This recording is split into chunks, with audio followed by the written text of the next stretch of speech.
कैसे हो प्यारे बच्चे? उम्मीद है अच्छे होंगे।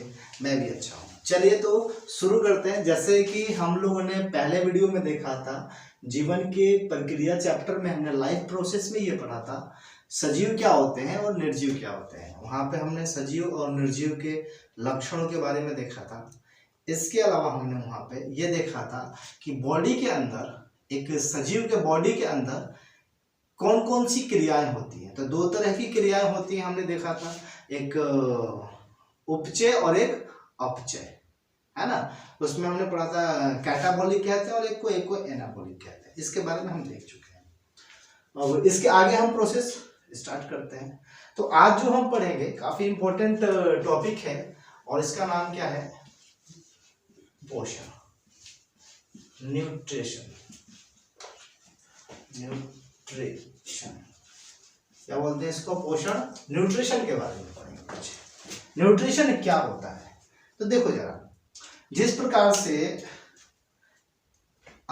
सपोज करो आप बाइक ड्राइव करते हो, बाइक चलाते हो या कोई भी गाड़ी चलाते हो, तो किसी भी गाड़ी को चलाने के लिए क्या जरूरत पड़ती है? फ्यूल की जरूरत पड़ती है। ठीक उसी प्रकार से इस बॉडी को चलाने के लिए भी फ्यूल की जरूरत पड़ेगी ना? पड़ेगी कि नहीं पड़ेगी? तो उस फ्यूल को हम कैसे प्राप्त करेंगे? भाई हमने के अंदर तो टंकी नहीं है ना, समझ में आता? हम लोग के अंदर तो टंकी नहीं है ना भाई कि पेट्रोल पंप से निकालो और डालो। चलो समझते हैं पोषण क्या होता है। पोषण क्या होता है? किसी भी सजीव को भोजन या पोषक तत्व, किसी भी सजीव को भोजन या पोषक तत्व प्राप्त करने की क्रिया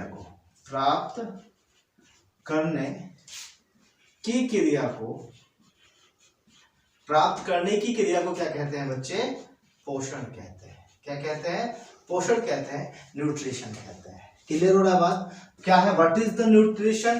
तो न्यूट्रिशन क्या है? न्यूट्रिशन एक प्रोसेस है जिसके द्वारा कोई भी बायोटिक जो होता है वो फूड और पोषक तत्व प्राप्त करता है। इतनी बात समझ में आ गई? अब यहाँ एक क्वेश्चन ये है कि क्यों जरूरी है पोषण? क्यों जरूरी है पोषण? पोषण क्यों जरूरी है? क्यों नीड है न्यूट्रिशन की? तो अभी मैंने बताया जिस प्रकार से गाड़ी को चलने के लिए फ्यूल चाहिए, ऊर्जा चाहिए, उसी तरीके से बॉडी को चलने के लिए क्या चाहिए? ऊर्जा चाहिए। तो पोषण क्यों जरूरी है? तो इसका पहला एक रीजन लिख सकते हैं, क्योंकि शरीर को, किसी भी बॉडी को, किसी भी सजीव को अपने दैनिक जीवन में आगे काम करने के लिए उसे किसकी जरूरत पड़ती है? ऊर्जा की जरूरत पड़ती है। तो पोषण है क्या? ऊर्जा का एक स्रोत है, सोर्स ऑफ एनर्जी है। पोषण क्या है? सोर्स ऑफ एनर्जी है, ऊर्जा का स्रोत है। इसके अलावा भाई बॉडी के अंदर जब, जैसे एक इसको ऐसे समझ लो, नॉर्मल सी बात है, हमारे आसपास जो भी मशीनें हैं जब वो कार्य करती रहती है तो उनके अंदर टूट फूट भी तो होती है ना। तो उस टूट फूट को मरम्मत करने के लिए हम मैकेनिकल को बुलाते हैं, भाई आओ और ठीक कर दो। तो वो मशीन है, मैकेनिकल आता है और ठीक करके चला जाता है। और इस बॉडी के अंदर भी तो टूट फूट होती होगी ना, उसको मरम्मत कौन करेगा?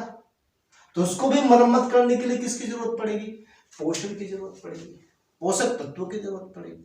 बात समझ में आ रही है ना? तो पोषण फिर क्यों जरूरी है? तो शरीर के अंदर हो रही टूट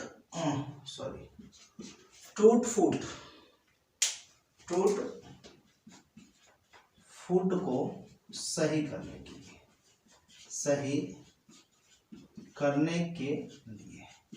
क्लियर हो ना भाई? तो भाई बॉडी के अंदर टूट फूट होती रहती है ना, कोशिकाएं टूटती रहती है, उनको सही करने के लिए। इसके अलावा हम बात कर ले तो हमारी बॉडी जो है ग्रोथ भी करती है ना।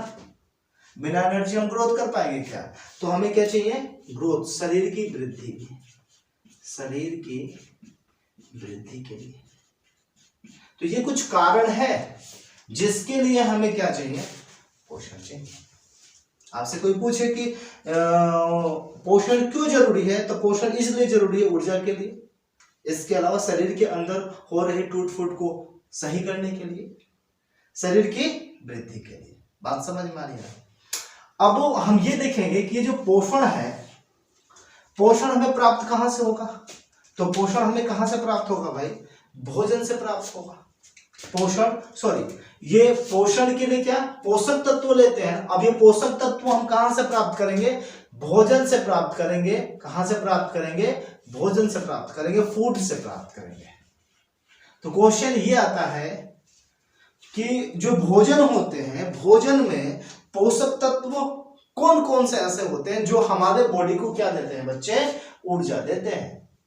ये जानना पड़ेगा ना हमें कि भोजन के अंदर कौन कौन से ऐसे तत्व होते हैं जिनको हम पोषक तत्व कहते हैं, जिससे हमें क्या मिलती है? ऊर्जा मिलती है, या ये सारी चीजें फुलफिल होती हैं। तो देखो, भोजन के अंदर पाए जाने वाले, भोजन के अंदर पाए जाने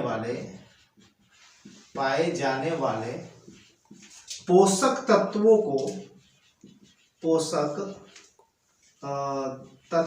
को हम क्या कहते हैं? तत्वों को भोजन का घटक कहते हैं।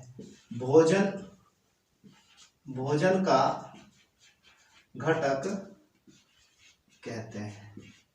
भोजन का घटक का मतलब हो गया components of food. Component of food कहते हैं। बात समझ में आ रही है क्या? कंपोनेंट ऑफ फूड, भोजन के घटक। तो देखो, एक चीज तो हम ये समझ पाए। अब देख रहे हैं भोजन के कौन कौन से घटक होते हैं, कंपोनेंट्स ऑफ फूड कौन कौन से होते हैं। तो मोस्टली जो होता है, कोई भी भोजन खाते हैं, है ना, लिक्विड फॉर्म में हो या सॉलिड हो, है ना, तो जो फूड कंपोनेंट ऑफ फूड होते हैं वो 6 से 7 प्रकार के पाए जाते हैं। कौन कौन से? तो यहाँ देख लेते हैं। भोजन के अंदर जो है पाए जाने वाले भोजन के घटक जो है, सबसे पहले क्या है बच्चे? कार्बोहाइड्रेट है। क्या है? कार्बोहाइड्रेट। दूसरा क्या है? प्रोटीन। कार्बोहाइड्रेट, वसा को हम बोलते हैं फैट। बात समझ में आ रही है? या इसके अलावा हम बात कर लेंगे प्रोटीन को इंग्लिश में हम प्रोटीन ही बोलते हैं। उसके बाद रेशा को हम इंग्लिश में बोलते हैं फाइबर। उसके बाद जल, वाटर। उसके बाद विटामिन और खनिज तत्व। तो इस प्रकार से 2, 4, 6 और 1, 7 भोजन के अंदर पाए जाने वाले जो भोजन के घटक होते हैं वो क्या होते हैं? 7 प्रकार के होते हैं। कौन कौन से? कार्बोहाइड्रेट, वसा, प्रोटीन, रेशा, जल, विटामिन और खनिज तत्व। अरे भाई देखे होंगे, डॉक्टरवा के पास जब हम जाते हैं और कहते हैं कि भैया हमको बड़ा कमजोरी हो गया हो, तो क्या कहता है डॉक्टर? कहता है कि प्रोटीन लीजिए, प्रोटीन। चंपरास खाइए, रामदेव वाला बाबा रामदेव का जो चंपरास है उसको खाइए, प्रोटीन मिल जाएगा आपको। समझ रहे हो क्यों कहता है वो? क्योंकि उसको पता है डॉक्टर को कि आपको क्या चाहिए भाई? ऊर्जा चाहिए। ऊर्जा कहाँ से मिलेगी? जैसे प्रोटीन से मिलेगी, विटामिन से मिलेगी, कार्बोहाइड्रेट से मिलेगी। हालांकि इन सब का अलग अलग वर्क होता है बॉडी के अंदर। इसको ऐसे समझ सकते हैं, देखो जैसे हमारे बॉडी के अंदर मुख्यतः ऊर्जा के जो सोर्स होते हैं ना, वो तो हमें बहुत, जैसे ऐसे समझ लो। अब इस चीज को ऐसे समझ लो, जैसे ये एक, इसको रफ कर दो, क्या थोड़ा सा स्पेस मिल जाएगा, है ना। और देख लेते हैं जरा हम क्या समझने वाले हैं बच्चे। हम ये समझने वाले हैं, एक चीज और भी, जो दुबले पतले हैं ना उनके लिए बड़ा अच्छा टॉपिक चल रहा है, समझ सकते हो, है ना, क्योंकि भाई खुद पे भी अप्लाई कर सकते हो, ऐसा थोड़ी है, फायदा ही करेगा, है ना। समझ लो जरा, समझ लोगे तो कोई गजब मास्टर जी हैं, बता दिए बड़ा अच्छा, तो हम लग रहा मोटे हो जाएंगे, है ना। समझ लो जरा, जैसे मान के चलो कि ये कोई व्यक्ति है दुबला पतला, और इसने क्या किया भाई, इसने एक कश्मीरी सेब खाया ऐसे, है ना, सेब जैसे लगा था ना, ठीक है, कश्मीरी सेब खाया। जब ये कश्मीरी सेब खाया तो इस कश्मीरी सेब का क्या हो गया भाई, डाइजेशन हो गया, पाचन हो गया, है ना। अब वो कश्मीरी सेब हम कह रहे हैं तो ऐसा नहीं कि तुम ढूंढने लग जाना कि भैया मार्केट में कश्मीरी सेब दीजिए हमको मोटा होना है। भाई सेब कोई सा भी मिल जाएगा, है ना। हम बस समझाने की कोशिश कर रहे हैं।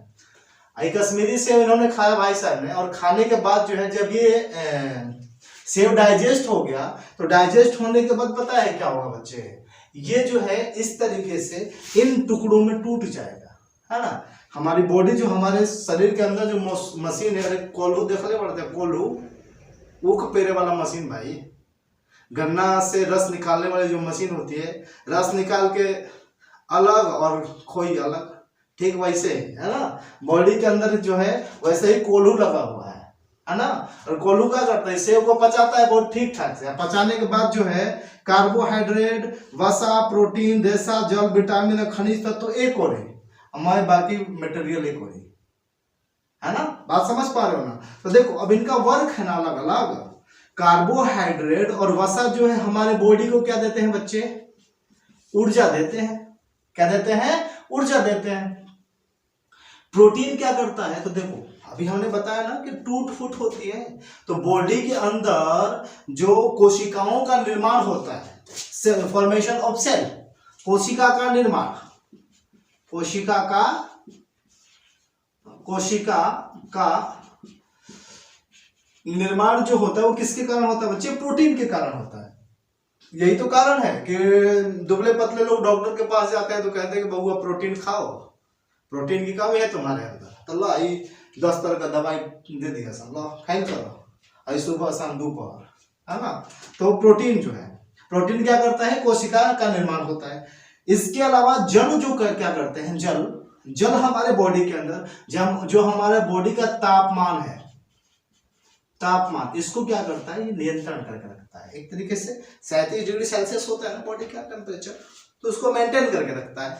और इसके अलावा जैसे भाई एक चीज समझो, खाना खाए मुंह में गया पेट में, समझे, वहां पे डाइजेस्ट होने के बाद यहाँ से कार्बोहाइड्रेट या प्रोटीन पैरों में कैसे जाता होगा, तो उसके लिए है जो जल महाराज हैं, वाटर जी हैं, ये क्या करते हैं, इनको पकड़ते हैं और कहते हैं कि चलो हम ले चले तुमको जहां जाना है वहां, और ले जाकर वहां छोड़ देते हैं। मतलब ही बबुआ कि जो जल है, कार्बोहाइड्रेट, वसा, इन सभी चीजों को ढो के पीठी पे और वहां पहुंचा देते हैं, है ना। ये काम होता है किसका, जल का।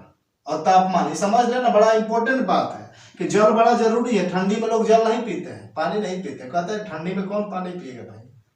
अरे नहीं पीने का मन करा तो गर्म करके पियो, लेकिन पियो, नहीं पियोगे तो सूख जाओगे, समझ रहे हो ना। तो ये बात है, समझ में आ गया क्या। जल का क्या कार्य होता है, तापमान नियंत्रण करना और हमारे बॉडी के अंदर के जितने भी न्यूट्रॉन्स हैं उनके बॉडी के अलग अलग भागों तक पहुंचाना। और भाई ये विटामिन और खनिज क्या करते हैं, तो इनकी बहुत जरूरी है। आजकल कोरोना बहुत चरम सीमा पर चल रहा। अभी हम पढ़े थे आज ही के न्यूज में कि 3,25,000 नया केस 24 घंटा में। तो भैया कोरोना से बचना है ना, तो विटामिन और खनिज तत्व अपने बॉडी के अंदर कम होने मत दीजिए, क्योंकि इनका ही तो काम होता है इम्यूनिटी पावर को डेवलप करना, प्रतिरक्षा प्रणाली को क्या करना, प्रतिरक्षा प्रणाली को क्या करना भाई, मजबूत करना, मजबूत करना। बॉडी के अंदर जो हमारी इम्यूनिटी सिस्टम है उसको डेवलप करने का वर्क किसका होता है बच्चे, इस विटामिन और खनिज तत्वों का होता है। अब कहोगे कि मास्टर जी रेशा का तो आपने काम ही नहीं बताया, तो फाइबर का भी वही कार्य होता है। हमारे बॉडी के अंदर जो डाइजेस्ट हुआ भोजन होता है ना, जो अपशिष्ट पदार्थ होता है, उसको क्या करता है, एक जगह से दूसरे जगह ले जाने में, मूव करने में सहायता करता है, और खाना को पचाने में भी वर्क करता है। क्लियर हो रहा है ना। तो चलो, तो आज हमने काफी कुछ सीखा है ना। ऊर्जा के स्रोत ये अभी हमने देखा कि पोषण क्या होते हैं, उनकी क्यों जरूरत पड़ी, है ना। इसके अलावा भोजन क्या होता है, और भोजन के कौन कौन से घटक होते हैं, और इनका क्या क्या कार्य होता है। उम्मीद है अच्छा लगा होगा, है ना। अब देखिए अच्छा लगा है तो कुछ हमारे लिए भी दीजिए भाई, लाइक करिए और शेयर तो अपने आपके मन के ऊपर है। तो चलिए हम आज यहीं समाप्त करते हैं, फिर अगली वीडियो में मिलेंगे एक बेहतरीन टॉपिक के साथ। जब तक खुश रहिए और घर पर रहिए।